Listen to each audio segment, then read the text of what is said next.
সিলেটের পাঠানটুলায় রাতের আধারে রহস্যজনকভাবে আগুনে পুড়ে গেল পুলিশের গাড়ি, বাজারো গাড়ি, এক্স নোহা মোটরসাইকেল সহ মোট 60টি বিভিন্ন ধরনের যানবাহনে আগুন লেগে 2 কোটি টাকার গাড়ি পুড়ে ছাই হয়ে যায়। রাত 2:30টার দিকে মোটর গ্যারেজে আচমকা আগুন লাগলে এ ঘটনা ঘটে। খবর পেয়ে ফায়ার সার্ভিসের 6টি ইউনিট দ্রুত ঘটনাস্থলে পৌঁছে আগুন নিয়ন্ত্রণে কাজ শুরু করে। প্রায় 1.5 ঘন্টা চেষ্টার পর রাত 2:45টার দিকে আগুন নিয়ন্ত্রণে আসে। তাৎক্ষণিকভাবে অগ্নিকাণ্ডের কারণ নিশ্চিত হওয়া যায়নি।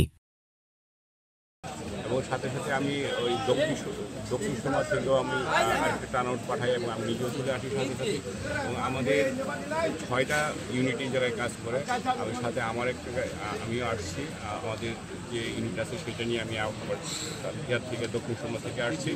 তো আমরা যখন এসে আমরা অনেক অবস্থা দেখতে পাই, আমরা ইনশাল্লাহ খুব গতিতে আমরা পাশের ভবন এবং বাসাবাড়ি সেগুলোকে আমরা সেভ করি, এর মধ্যে আমরা নিয়ন্ত্রণ করে নিয়ে আসতে পেরেছি।